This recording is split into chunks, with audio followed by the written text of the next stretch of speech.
Bismillahirrahmanirrahim. Assalamualaikum warahmatullahi wabarakatuh.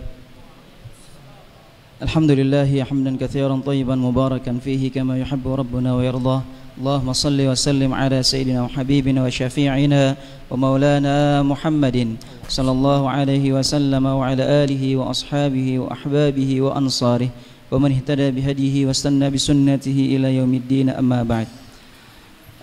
Yang kami hormati dan kami muliakan segenap pengurus DKM Masjid Al-Birru yang mudah-mudahan senantiasa diberikan cucurahan keberkahan, rahmat dan hidayah dari Allah Subhanahu wa taala. Dan juga tak lupa kepada jamaah Masjid Al-Birru yang senantiasa mudah-mudahan diberkahi dan insyaallah mudah-mudahan diberikan umur panjang, sehat walafiat, dan insyaallah mudah-mudahan kehadirannya kita semua di masjid kita yang kita cintai ini lantaran kita mendapatkan syafaat dari Rasulullah sallallahu alaihi wasallam, lantaran kita insyaallah mudah-mudahan mendapatkan keberkahan dan rahmat dari Allah Subhanahu wa taala. Amin ya rabbal alamin.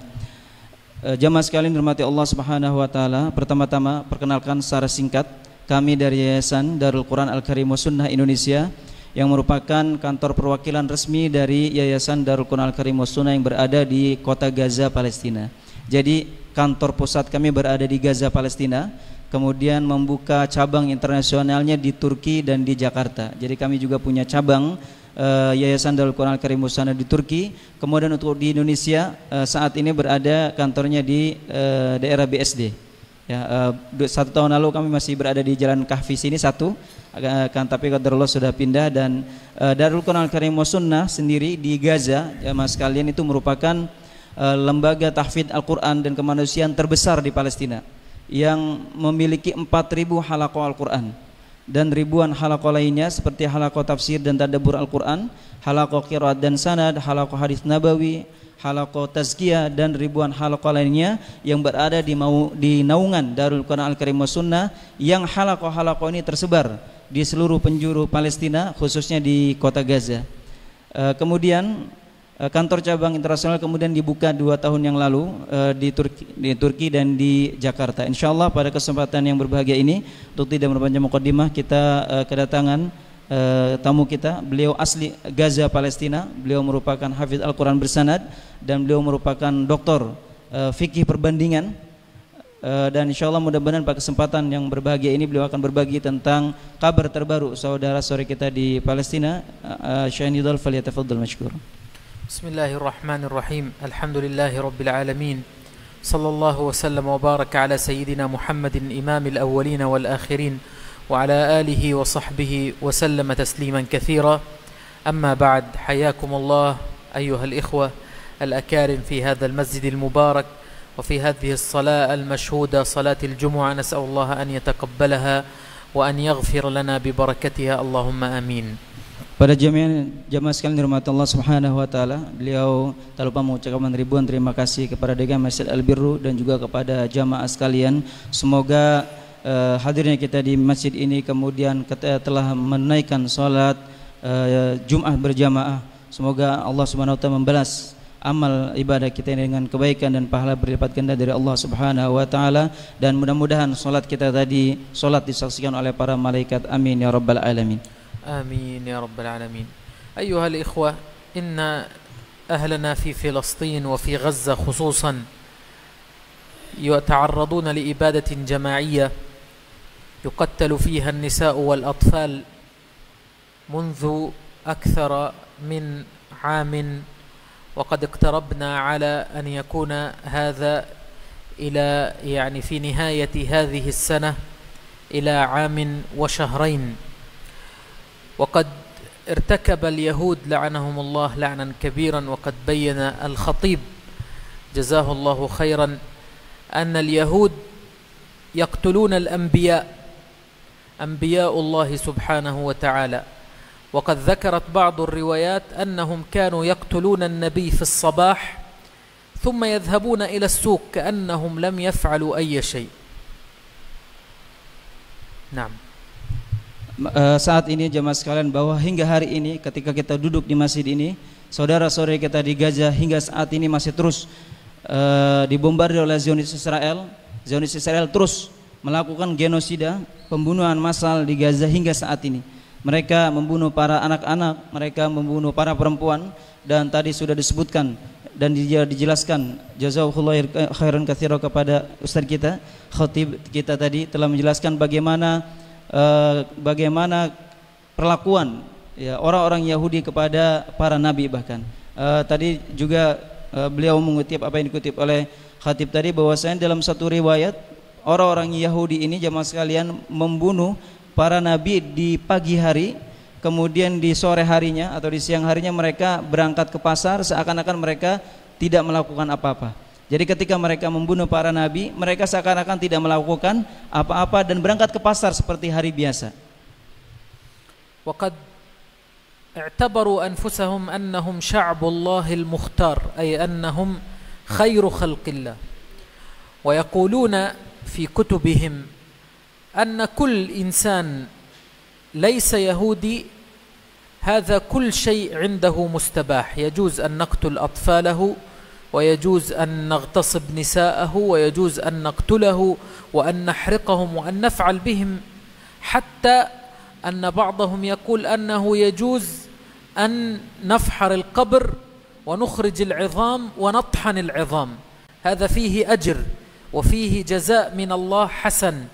انظروا إلى هذا الحقد الموجود عند هؤلاء اليهود. Maka daripada itu orang-orang Yahudi ini jamaah sekalian dirahmati Allah Subhanahu wa taala, bahkan tadi yang disebutkan oleh Syekh bahwa mereka itu ya saking bencinya kepada selain daripada orang-orang Yahudi, mereka mengatakan dan mereka meyakini ini bahwasanya mereka adalah sya'bullahil mukhtar, ya bangsa pilihan dari Allah Subhanahu wa taala. Mereka ya meyakini hal ini. Maka dari keyakinan inilah mereka menganggap bahwa selain orang Yahudi ya itu diperbolehkan bagi mereka untuk membunuhnya. Maka di dalam keyakinan mereka selain daripada orang Yahudi boleh untuk dibakar. Selain daripada orang Yahudi boleh diperkosa wanita-wanita mereka. Bahkan tadi disebutkan oleh Syekh bahwasanya mereka bahkan diberi pahala, diganjar oleh Allah Subhanahu wa taala menurut keyakinan mereka ketika ada kuburan ya orang-orang selain dari orang Yahudi, mereka boleh menggali kuburan ini dan mengambil tulang belulang, kemudian mereka jadikan adonan atau terigu ya untuk mereka makan, dan itu kata mereka itu akan diganjar pahala berlipat-lipat ganda oleh Allah Subhanahu wa taala. Ini salah satu keyakinan mereka. لذلك نحن دائما نقول أن أهل فلسطين لا يدافعون عن فلسطين، إنما يدافعون عن الإنسانية وليس عن المسلمين، عن الإنسانية جمعاء، عن كل الناس من المسلمين ومن النصارى ومن بوذا ومن كريستيان ومن هذا هندو، كل هؤلاء اليهود يعتبرونهم أعداء إذا لم يكونوا أتباعا لهم وأذلاء لهم. Maka daripada itu ya orang-orang Zionis Yahudi ini mereka menyangka bahwasanya orang yang tidak mengikuti mereka ya, maka daripada itu Syekh mengatakan bahwa saat ini saudara-saudara kita di Palestina mereka sekarang ya benar-benar membela bukan hanya umat Islam, akan tapi saat ini mereka bertahan dan berjuang di Gaza untuk juga membela kemanusiaan, membela rasa kemanusiaan. Bagaimana Zionis Israel ya mereka benar-benar membombardir saudara-saudara kita di Palestina tanpa ada rasa kemanusiaan sedikit pun. Maka saudara-saudara kita Gaza saat ini mereka bukan hanya berjuang untuk saudara-saudara kita umat Islam, akan tetapi juga berjuang atas nama kemanusiaan.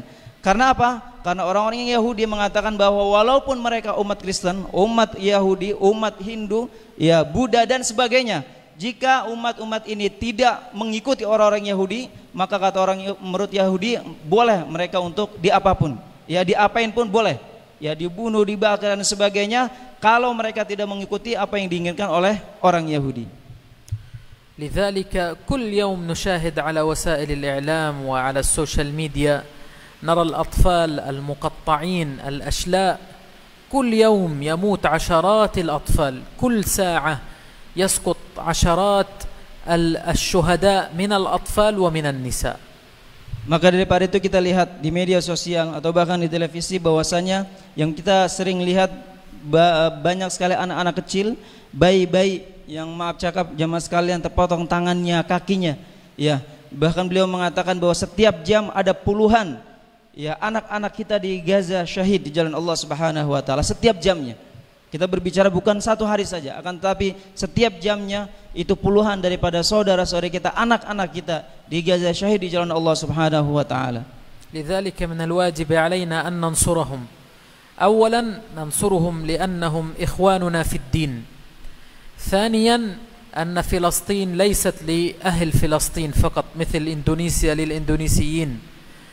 فلسطين هي وقف لأمة الإسلام.